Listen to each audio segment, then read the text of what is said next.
Amis de Mouille le Maillot et de RCF, bonjour. Nous sommes ravis de vous retrouver en cette nouvelle année. Nous sommes le 2 janvier, vous noterez notre efficacité. On a un invité de légende en la personne de Monsieur Guy Dru. Ah. Bonsoir Guy Dru. Bonsoir. On est ravis de vous accueillir, c'est un honneur pour nous. Gentil. Je suis content d'être là. Eh ben, c'est génial. Génial. Que nous vaut le plaisir de vous avoir dans notre ville de Saint-Raphaël?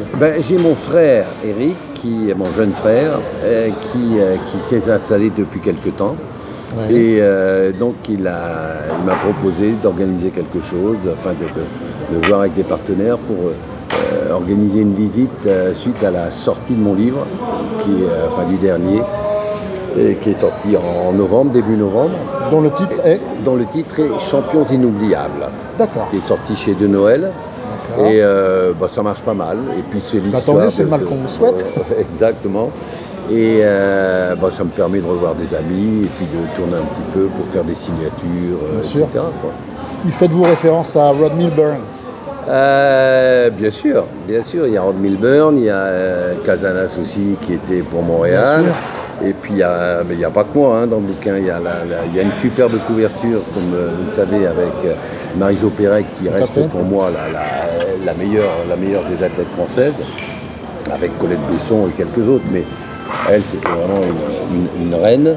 La gazelle. La gazelle, exactement. Ouais. Et puis ça m'a donné l'occasion de chercher ce que j'ai toujours ressenti, je crois que ce n'est pas le seul, l'émotion pendant un événement sportif, à la vue d'un événement sportif, et j'ai essayé de faire partager ça en mettant les champions qui, comme le titre le dit, inoubliables. Inoubliables, bien sûr. Qui sont il y a beaucoup de Français bien sûr, mais il y a aussi des champions étrangers, mais pas que de l'athlétisme. Il y a de l'athlétisme, il y a du football, il y a du rugby, il y a Alain Prost, il y a Yannick Noah, j'imagine, il y a Serge Blanco, il y a tous les champions des années 70-80. Il y a pas mal de rugby, mais plutôt ceux de ma génération, comme Jean-Pierre Rive ou Spanghero. Jean-Pierre Rive. Bien sûr, il y a Blanco. Et Serge, c'est la même génération. C'est presque pareil. Et puis j'ai essayé de trouver d'apporter une petite part d'originalité, c'est-à-dire que pour 32 ou 34 de ces photos, j'ai demandé à des gens que je connaissais, certains sont des amis, mais qui n'appartiennent pas au mouvement sportif directement, qui sont des personnalités dont je sais qu'elles aiment le sport, mais qui sont des personnalités qui appartiennent au monde politique, au monde que j'ai partagé, que j'ai traversé aussi, des animateurs, des acteurs, du culturel, des auteurs.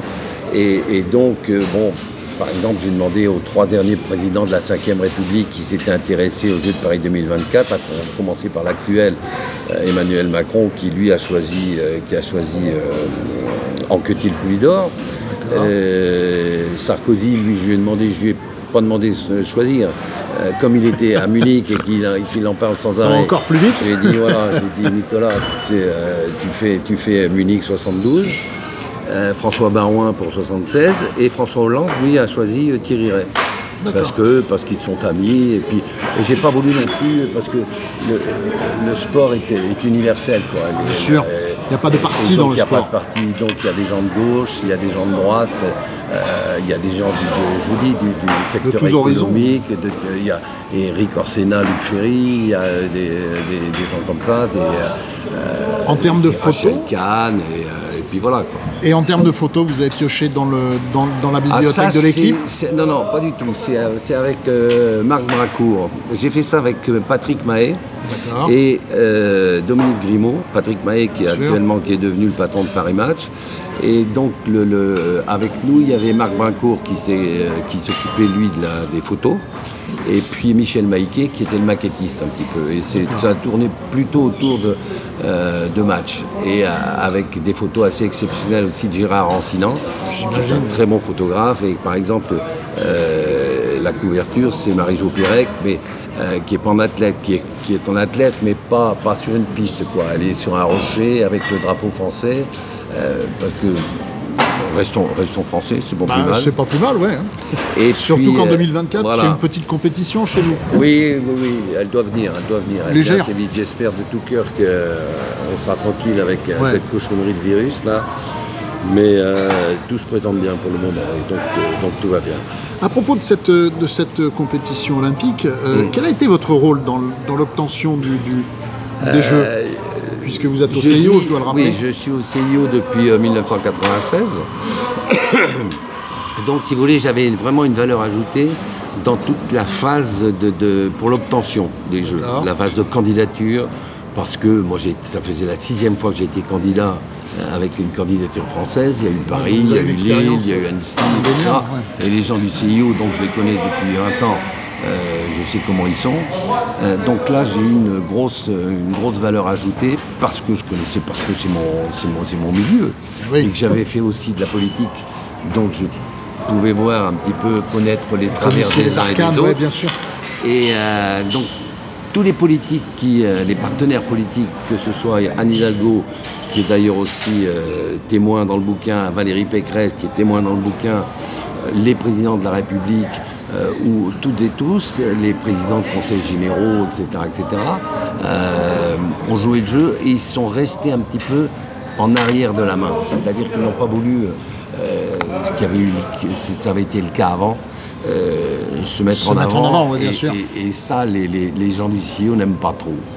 Donc c'était vraiment une candidature sportive, soutenue par les politiques et par les collectivités locales et par l'État. Et donc c'est pour ça qu'on a gagné. C'était le 11 septembre, non, 17 septembre 2017 à Lima. Et puis ensuite, bon, j'ai un peu aidé pour la mise en place du comité d'organisation. Ouais. Mais là, j'ai un rôle moins important. J'y suis toujours. Je suis toujours membre de droit, étant membre du CIO. Bien sûr, du comité d'organisation. Du comité d'organisation. Et puis ensuite, je laisse faire parce que je ne suis pas un spécialiste, je ne suis pas architecte, je ne suis pas financier. Tu ne peux pas tout faire non plus. Je ne peux pas tout faire, donc je veille à ce que l'esprit de la charte olympique soit bien respecté et que tout se passe pour le mieux. Petite question personnelle. Ouais. Quel est votre meilleur souvenir de votre carrière olympique? J'en ai plusieurs. C'est Montréal, bien sûr, parce que c'est la médaille d'or. Mais Munich aussi, c'est important parce que brutalement, j'étais arrivé là, c'était ma première compétition olympique. Les Américains étaient redoutables et j'étais venu là en me disant, bon, si je peux être en finale, c'est bien. Et on ne sait jamais si je peux être sur le podium. Sur un malentendu. Voilà, on ne sait jamais ce qui peut se passer. Et puis c'est bien arrivé, Ouais. Donc ça, c'est un bon souvenir. Montréal, forcément, parce que on cherche après ça, on court après le titre olympique. C'est le Graal. Et puis j'ai un très bon souvenir aussi de Rome. Rome 1974, c'est les championnats d'Europe. D'accord. Où à Helsinki en 71, j'étais tombé, donc j'ai gardé un mauvais souvenir. Bien, ouais. Et donc Rome, c'était en plus j'ai gagné, et 2 et 3, c'était les 2 Polonais, les frères Wojcicki, qui étaient vraiment des très très bons copains. Donc ça reste un excellent souvenir. Mais sinon, toute ma carrière sportive est un bon souvenir. Quand j'ai des souvenirs d'interclubs, d'autres compétitions, de retrouvailles, c'est un privilège, quoi. Être champion sportif de haut niveau, c'est vraiment un privilège. C'est un milieu très fraternel, non? Ah oui, complètement. Il y a un respect, en général. Bon, il y a quelques cons aussi, hein, mais qui sont vraiment une minorité. Mais en général, il y a une fraternité, quelque chose de très important. Et Jean-Claude Killy a eu une phrase extraordinaire quand il parle du village olympique. Il avait dit, c'était en 2009 à Copenhague, au congrès, en parlant des Jeux, on dit souvent que le monde est un village. Le village olympique, lui, c'est le monde. Et tout s'y retrouve. Tout s'y retrouve. C'est-à-dire que il n'y a pas de différence d'âge, il y a des gamins, des gamines, mais il y a aussi des personnes plus âgées. Il y a des riches, des pauvres, des catholiques, des musulmans. C'est complètement égalitaire. Ouais. On ne parle pas la même langue, mais on se comprend sans aucun problème. Et on n'a qu'une hâte, on est triste de se quitter, mais on n'a qu'une hâte, c'est de se retrouver 4 ans plus tard, quoi. Donc ça, c'est un gros souvenir aussi. Le village olympique, la vie au village olympique, c'est quelque chose d'important. Et votre pire souvenir? C'est peut-être pas à Munich? Oui, Munich, si Munich, ça a été... c'est mélangé parce qu'il y a aussi la deuxième place qui était importante, mais c'est sûr que l'attentat, la prise d'otage. La prise d'otage, ça a été frappant, surtout que je l'ai vécu parce que c'était un jour de repos, le jour de repos de l'athlétisme, et donc j'étais dans le village, et il a fallu que je reste dans le village toute la journée, donc j'ai vraiment vécu l'événement en direct. Sinon, si j'ai un mauvais souvenir, quelques mauvais souvenirs, c'est Sydney, parce que j'avais pas perçu la détresse de Marie-Jo Pérec. Et je pense que si je m'en étais rendu compte, j'aurais peut-être pu l'aider. Donc ça, c'est un regret. Plus qu'un mauvais souvenir, c'est un regret. Il y a aussi mon décathlon, le dernier décathlon que j'ai fait à Talence, parce que je ne l'ai pas fini par fainéantise, parce que je me prenais pour un cador et tout. C'était ridicule, j'aurais dû le finir. Donc ça, c'est un truc que je regrette aussi. Mais sinon, quand on fait le calcul, la balance est déduite. La balance, il n'y a pas de choix. Ultime question, vous n'avez jamais songé à entraîner, à transmettre? Si, j'essaye de transmettre. C'est la raison pour laquelle, à la suite de ce bouquin, je me suis fait Jean-Claude Killy, qui est un frère pour moi et qui a toujours été un exemple, avec qui a fait 2 bouquins sur sa carrière, justement, sa carrière d'athlète. Et il a appelé ce livre-là « Apprendre » et sa carrière d'homme d'entreprise. Et ça, c'est entreprendre. Et moi, j'y rajoute transmettre.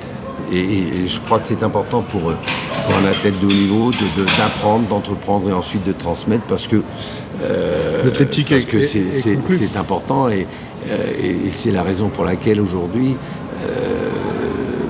j'essaye de, comment dirais-je, pas d'apporter d'avis techniques, parce que il y a des entraîneurs pour ça, etc., mais de transmettre justement cet état d'esprit, les choses à éviter, les pièges à éviter, etc., parce que même si l'âge change et les disciplines changent, l'état d'esprit et la compétition restent la même. On vous remercie, on ne vous retient pas plus longtemps. Je sais que vous avez un emploi du temps chargé, vous allez voir un film. On va voir un film, on va casser une petite route quand même. Oui. Et après on va un peu parler piscinier. Bon, écoutez, voilà. On vous remercie, on vous souhaite une excellente année. C'est gentil. Merci à vous. Merci à vous aussi.